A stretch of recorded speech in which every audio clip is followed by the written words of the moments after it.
আশা করি সবাই ভালো রয়েছেন। আজকে একটি গুরুত্বপূর্ণ তথ্য নিয়ে আপনাদের সামনে হাজির হলাম। আলহামদুলিল্লাহ, একটা কথাই বলতে চাই, সাব্বাস বাংলাদেশ। বাংলাদেশ সাম্প্রতিক সময়ে অল্প কয়েকদিনে যেই জিনিসগুলো করে দেখিয়েছে, এই জিনিসগুলো গত ১৫ থেকে ২০ বছরে আমরা চোখে দেখিনি। আপনারা শুনলে অবাক হবেন, ভারতের আগ্রাসনের বিরুদ্ধে অল্প সময়ের ভিতরে ডক্টর ইউনূসের সরকার যেই পদক্ষেপগুলো নিয়েছে, সেটাতে ইন্ডিয়ার বুকে কাঁপন ধরিয়ে দিয়েছে। একের পর এক পদক্ষেপে ইন্ডিয়ার দিশেহারা হয়ে পড়েছে। এখন তারা কি করবে তারা নিজেরাও বুঝতে পারছে না। আপনারা হয়তো জানলে অবাক হবেন, বাংলাদেশের সীমান্তে একের পর এক চমক দেখিয়ে যাচ্ছে বাংলাদেশ বর্ডার গার্ড বিজিবি।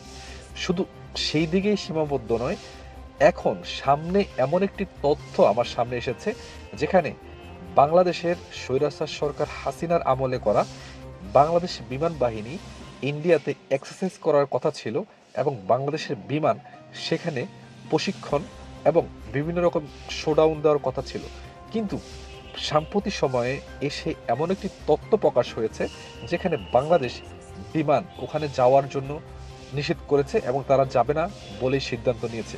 শুধু এটা না, এই বিষয়টাকে কেন্দ্র করে ইন্ডিয়ান মিডিয়াগুলো তোলপাড় সৃষ্টি করছে। এছাড়া বাংলাদেশ প্রতিটা পদক্ষেপের জবাব হিসাবে প্রতিটা পদক্ষেপ নিচ্ছে।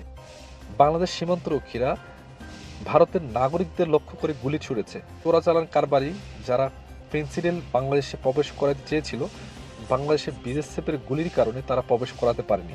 শুধু এটা নয়, ভারতে ইলিশ চোরাচালান করার সময়ও বাংলাদেশ বর্ডার গার্ড বিএসএফ বাধা প্রদান করে এবং ৪৬ কেজি ইলিশ মাছ উদ্ধার করে। আপনারা বুঝতে পারতেছেন যে পদক্ষেপগুলো হয়তো ছোট, কিন্তু কাদের বিরুদ্ধে পদক্ষেপ নেওয়া হচ্ছে এবং কিভাবে নেওয়া হচ্ছে সেটা দেখার বিষয়।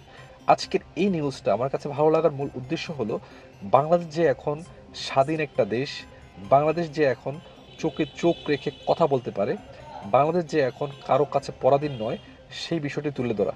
এটার জন্যই তো ২০২৪ সালে এসে ছাত্র জনতার আন্দোলনে হাজার হাজার মানুষ শহীদের মাধ্যমে এটা অর্জন করেছে। ইনশাল্লাহ এটা আমরা ধারাবাহিকভাবে ধরে রাখবো এবং এই স্বাধীনতাকে আমরা নষ্ট হতে দেব না। এবং প্রতিটা পদক্ষেপের জবাব আমরা ইটের জবাব পাটকেল দিয়ে দিব। এই বিষয়ে আপনার মন্তব্য কি অবশ্যই কমেন্ট বক্সে লিখবেন। ভালো থাকবেন, সবাই সুস্থ থাকবেন। আসসালামু আলাইকুম ওয়া রাহমাতুল্লাহি ওয়া বারাকাতুহু।